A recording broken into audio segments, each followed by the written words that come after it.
Thank you so much. Thank you to everyone in attendance tonight. Thank you to the Hall of Fame committee, and congratulations to my co-nominees. That wasn't the story I thought Jim might tell. I think the most important thing when I reflect on why I was inducted into the Hall of Fame was that I just joined UMass as a part of a very long-standing tradition of rowing. Rowing was founded at UMass by the men's club in 1871, I believe. I got that right. It's an incredible traditional sport. The people that row are a breed apart of all athletes. I was speaking with the president earlier, and he said, you see rowers out in a distance on the water, and you'd never get to see them really up close. So the world of rowing is very unique.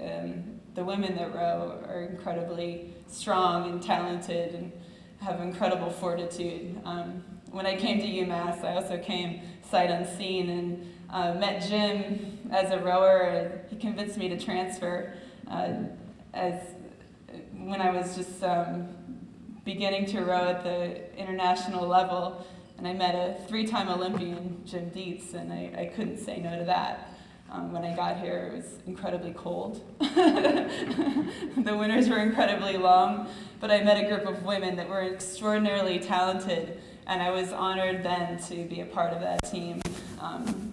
They continue to prove themselves as incredible friends and wonderful women, and many of them are here tonight, actually, if you wouldn't mind standing up and waving.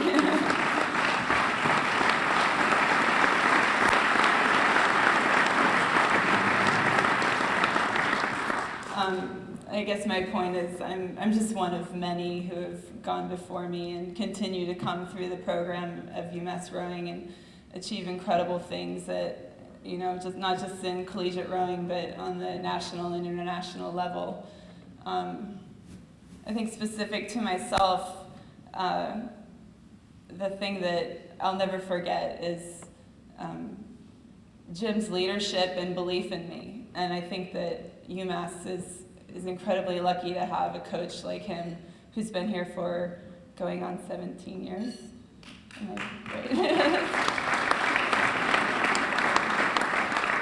He's changed women's lives. He's given them incredible leadership guidance, and never without missing, the most important part is you have to have a lot of fun, relax, and enjoy yourself.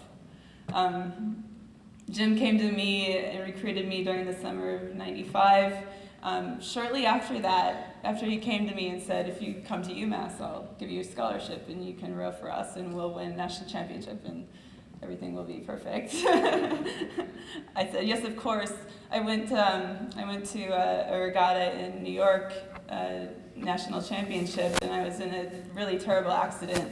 I was hit by another boat. It punctured my spinal cord, and I was left in the hospital for a couple weeks, really not being able to walk, not knowing if I would be able to walk again, and really wondering what I was going to be doing for the rest of my life. Jim came to me in the hospital and said, Jonesy, don't worry about anything. Come to UMass, you're always going to be part of the team. And luckily for me, and I was in the right place at the right time, I was lucky to recover from the accident. I was lucky to be walking again. I was lucky to walk around the campus at UMass. I had an incredible time here, and about 3 months later, I actually competed in a regatta. Without Jim, I don't think I would have had. I don't know if I would have had the ability to keep going, to keep driving, to be positive, relaxed, and just allow myself to be the rower that I eventually became. Anyone else would have, given up on me or said I wasn't worth it. Jim never did. So I think I will always be thankful to him. If without him, I would have never been in the Olympics.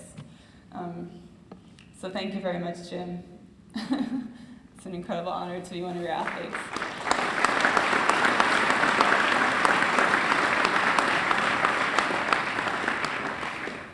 Just in closing, I encourage everyone to go out and actually try to watch one of the rowing regattas. One of my best friends and former boatmate Laura Simon is also still a coach here. Once a rower, always a rower.